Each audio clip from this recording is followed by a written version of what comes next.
3 years my life had revolved around my mother's hospital bed. Today, as I wiped her skin with a warm, damp cloth, just like I did every Saturday morning, she suddenly looked up, her expression hardening into a cold, unfamiliar mask. "You're quite the actress, aren't you, Lauren?" she said, her voice dripping with venom. I froze, the washcloth dripping onto the linoleum floor. "What? Don't act dumb. You think I don't know why you're playing the dutiful daughter? You just want everyone to praise you. And you want a cut of my estate." She let out a dry, rasping laugh. "Well, don't even dream about it. I've already had my will notarized. My 2 houses are going to your sister and your brother. You get nothing." A cold numbness spread from my chest to my fingertips. For 36 months, I had surrendered my weekends to care for her. On weekdays, I rushed to the clinic straight from work, barely breathing. Between shifts, I paid for her private nurses, her co-pays, and her specialized meals entirely out of my own pocket. I had done it out of love, believing that devotion mattered. Instead, she saw a performance. Minutes before entering her room, I had scrolled past my siblings' social media updates. Clara was posting photos of a beachside dinner in Hawaii. My younger brother, Austin, was uploading videos of his family at a luxury resort in Orlando while they chased the sun. I was knee-deep in antiseptic smells and hospital bills. I squeezed the washcloth hard, then let it drop heavy into the plastic basin.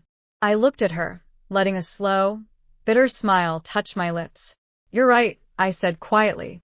"I was playing a part. And you know what? Let your actually devoted children take care of you from now on." The washcloth hit the soapy water with a heavy splash, spraying a few drops onto her arm. "See, I knew it!" she shrieked furiously, wiping her skin with a tissue. "I expose you, and you immediately drop the act. Clara and Austin are the only ones who actually love me. They don't have a calculating bone in their bodies. Every time you walk in here looking so worried, it makes me sick." For 3 years, I had bled myself dry for her, while Clara and Austin showed up once a month with a cheap gift basket for 10 minutes. Yet they were the golden children, and I was the viper in the grass. Without looking at her, I took out my phone. Fine. If they're so devoted, let's see them step up. I dialed Clara first. As soon as she picked up, I bypassed the pleasantries. "Clara, Mom needs you. She wants you to come and take over her care." The background noise on her end was a mix of ocean waves and laughter. "What do you mean, take over? Aren't you there? You're her primary caregiver, Lauren. Mom wants you to do it." I repeated, my voice flat, permanently. The silence on the other end stretched. When Clara finally spoke, her vacation vibe had vanished. "Lauren, what are you talking about? You've been managing fine. Why would you just stop? Besides, I have so much on my plate. Once I get back from Hawaii, how am I supposed to find the time? It is what Mom wants." The message has been delivered. I hung up and immediately called Austin. He was at a water park, his kids screaming happily in the background. I repeated the exact same words. Austin gasped. "Lauren, are you out of your mind? I have a full-time job and a family to support. I don't have the luxury of sitting in a hospital room all day." My mother listened to both calls. Even after hearing their excuses, she tossed her crumpled tissue into the basin and sneered. "Do you think making those calls makes you look good? They love me. They're just busy with real responsibilities. They aren't like you, constantly calculating." I picked up my coat from the chair. "I hope they don't keep you waiting too long." I walked out, shutting the heavy door behind me. Almost instantly, my phone buzzed with a notification from the hospital's billing department. "Dear Miss Davies, your mother's account currently has an outstanding balance of $3,000. Please settle this immediately to avoid service disruption." During my first year of doing this, I had asked my siblings for help. Clara had texted back, "I'm strapped for cash. She's your mother, too, and you make decent money. Just cover it for now." Austin had replied, "I've got a mortgage and preschool fees. Lauren, I literally have nothing to spare." Yet one was in Maui, and the other was in Orlando. I checked my bank account balance, $5,000 left. 5 years of hard work swallowed whole by this hospital, all to be branded a liar. I locked my phone. I wasn't paying another cent. The next morning at 8 o'clock, My phone chimed at my office desk. It was a text from my mother. Where is my breakfast? Are you trying to starve me to death? For 3 years, I had ordered her favorite diner delivery to her room at exactly 8 in the morning. I typed back, call your devoted son and daughter. 30 minutes later, the sibling group chat erupted. Clara tagged me, Lauren, what is wrong with you? Are you seriously trying to starve Mom? I had to log into my delivery app all the way from Maui to get her food. Can't you do anything right? I typed back freely. Why? You ordered one breakfast in 3 years and you're already exhausted? I've done it every day for 1,000 days. Tell me again, who isn't doing enough? The chat went silent for minutes. Then Clara sent a split bill request for $50 to the group chat. I paid for the delivery. We split it 3 ways. That is only fair, right? $25 each from me and Austin. I ignored it. Suddenly, a voice message from my mother popped up in the chat. You think I care about your miserable breakfast? Those bland, tasteless meals were practically elder abuse. She attached a photo of a greasy spread of bacon, pancakes, and syrup, exactly the high-sodium food her doctors had strictly forbidden.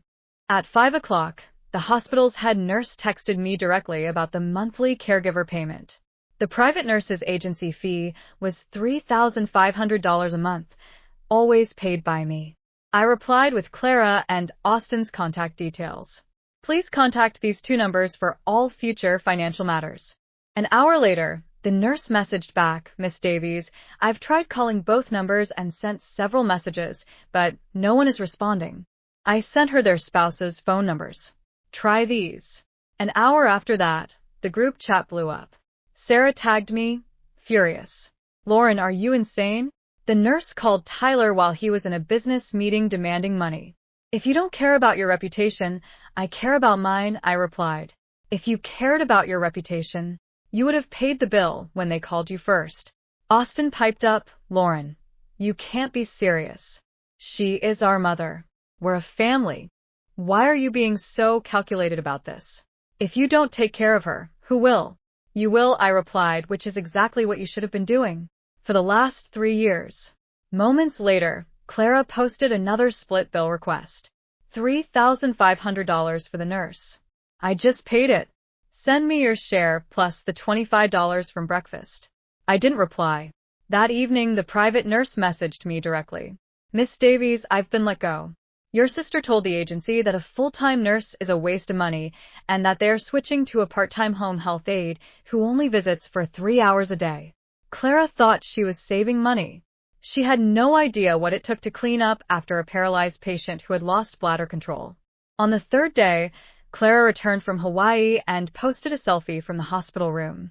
In the photo, my mother's hair was greasy and uncombed, her gown visibly stained.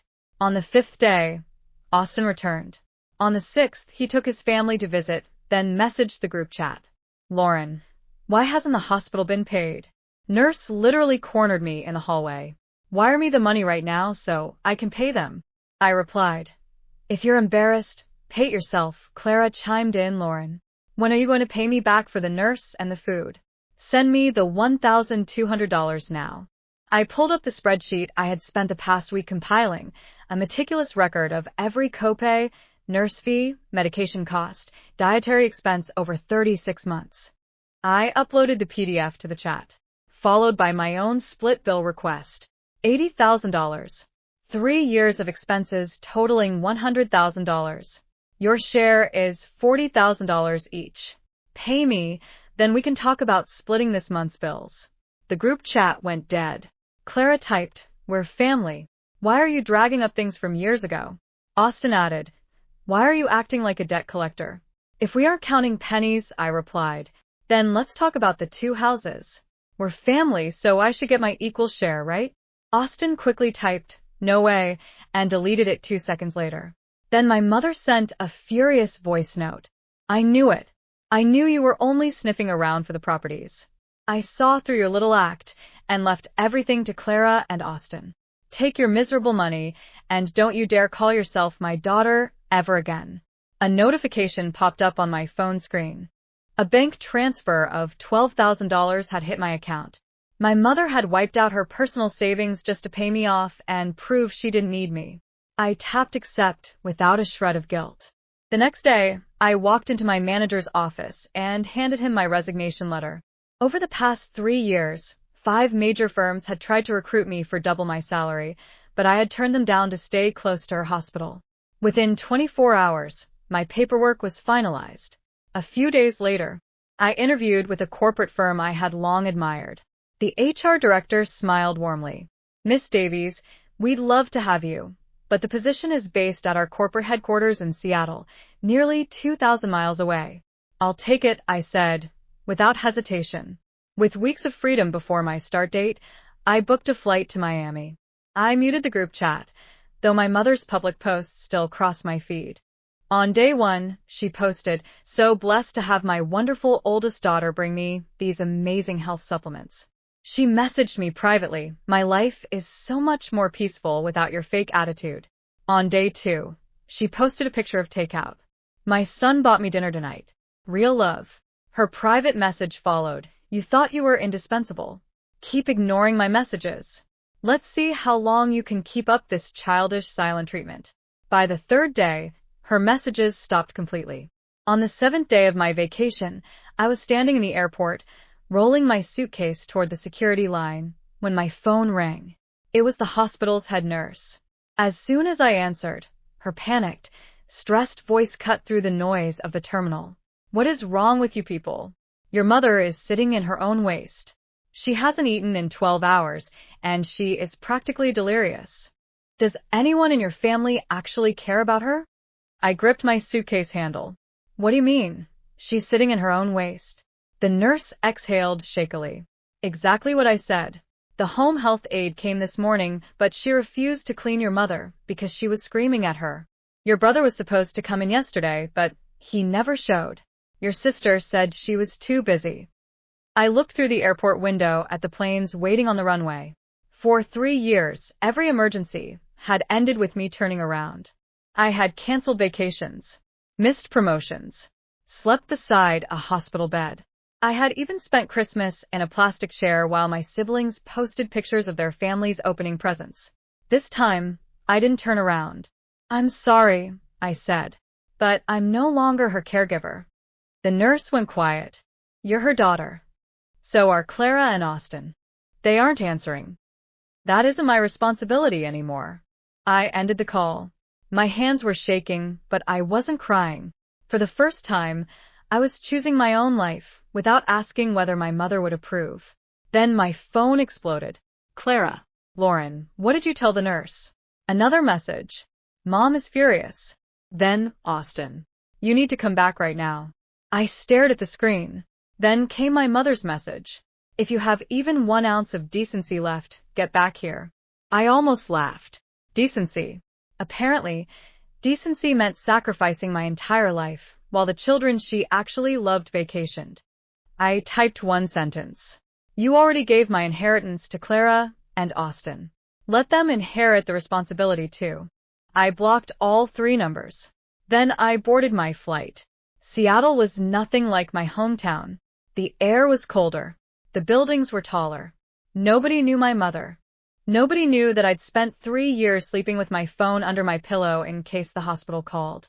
Nobody knew that I had once been Lauren Davies, professional caregiver, family punching bag, and emergency bank account. At my new company, I became something else, an executive strategist. Within 6 months, I was leading a major expansion project. For the first time in years, my calendar was filled with meetings instead of hospital appointments. My paycheck doubled, then tripled. I bought a small apartment overlooking the water. I bought furniture without checking my bank balance 10 times. I took weekend trips. I went to restaurants where nobody asked me whether my mother had taken her medication. Life became strangely peaceful. Until 8 months later, I received an email from an attorney. Subject: Estate Matter, Margaret Davies. I almost deleted it. Then I noticed the attachment. My mother's updated estate documents. I opened the first page. My eyebrows rose. The 2 houses were no longer listed under Clara and Austin. Instead, The document stated that my mother had transferred ownership of both properties into a family trust. The beneficiaries? All 3 children, including me. I frowned. That wasn't the worst part. There was another attachment. A hospital financial statement. Then another. A series of bank records. And finally, a letter from my mother's attorney. Miss Davies, your mother has requested that I contact you regarding several discrepancies in her previous estate planning documents. I leaned back in my chair. So this was why he was contacting me. Not because my mother suddenly loved me. Not because she regretted anything. Something had happened. I called the attorney. Why was the will changed? There was a long pause. Because your mother discovered something. About what? About the expenses you've been paying. I frowned. I already sent her the records. No, he said. She didn't receive them. My stomach tightened. What do you mean? Your mother told me that she had never seen your 3-year expense records. She believed you'd fabricated them after she stopped giving you access to her accounts. That makes no sense. I agree. He continued.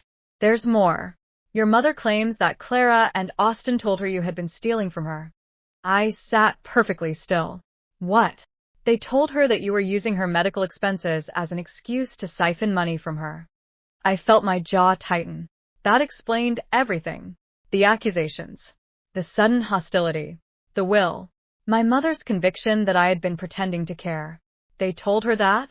I asked. Yes. And she believed them? At the time. I closed my eyes. For 3 years, I had wondered how my mother could look at everything I'd done and see nothing but greed. Now I had my answer.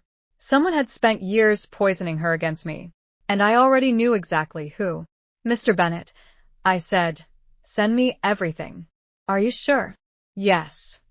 I opened the old spreadsheet on my laptop. Every payment, every receipt, every transfer, every hospital bill, every message where Clara and Austin had refused to contribute. I had saved all of it, because apparently, the woman they called paranoid had been the only one in the family keeping records. 3 days later, the attorney sent me a second package. This time, it contained recordings.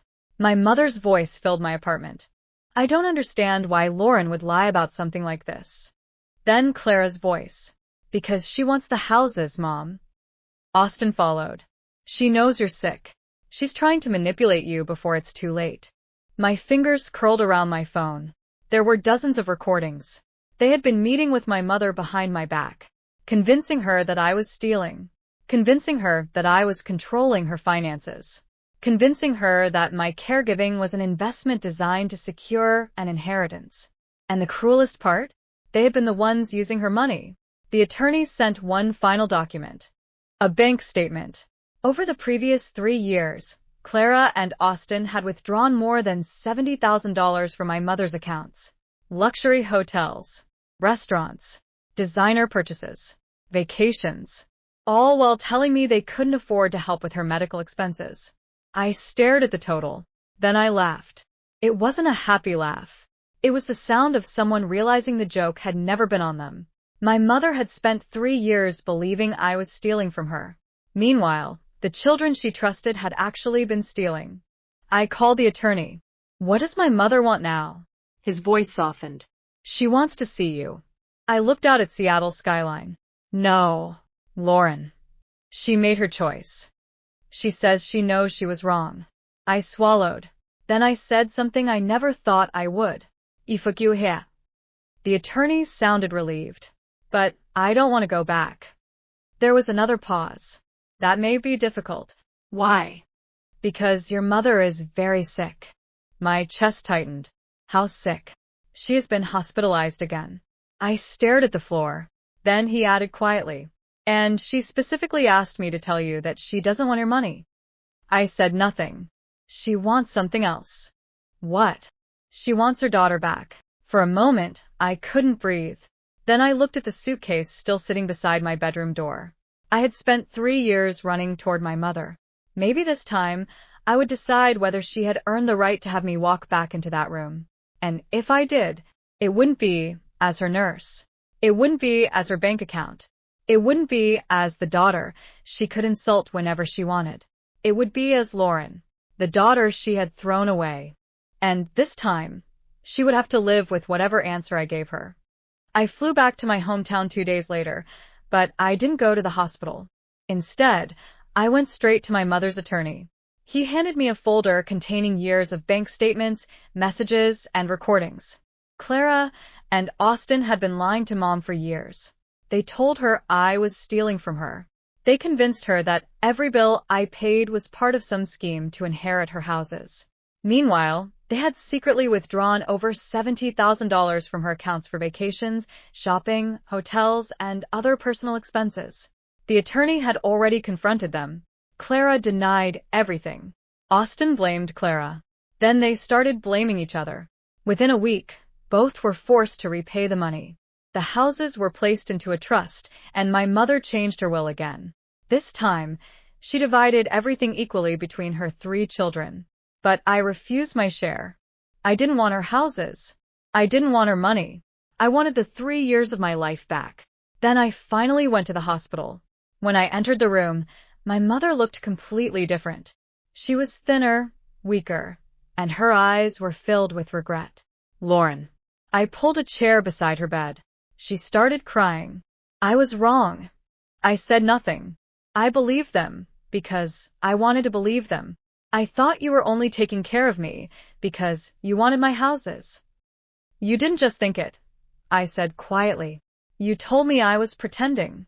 Her face crumpled. I know. You told me Clara and Austin loved you more. I know. You told me I wasn't your daughter anymore.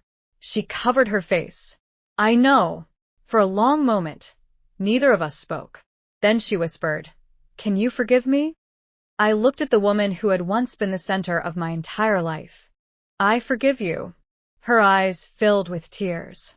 But forgiveness doesn't mean I'm going back to being your caregiver. She nodded slowly. I understand. And I'm not taking the houses. She stared at me. Why? Because I spent 3 years proving I loved you. I don't need an inheritance to prove it again. I stood. My mother reached for my hand. This time, I let her hold it. I should have believed you, she whispered. Yes, I said. And that was all. No dramatic reunion. No pretending the past never happened. Just 2 people finally accepting what the other had lost. A month later, my mother moved into a proper long-term care facility. Clara and Austin were required to handle the estate and repay what they had taken. They complained constantly. I didn't care. I returned to Seattle. I went back to work. I traveled. I bought my own home. And every Saturday morning, I did something I hadn't done in years. Nothing. No hospital. No bills. No medication schedules. No guilt. Just me, drinking coffee by my window while the city woke up around me. My mother eventually sent me a message. I hope you're happy, Lauren. I smiled and typed back. I am. I didn't need anyone else to believe me.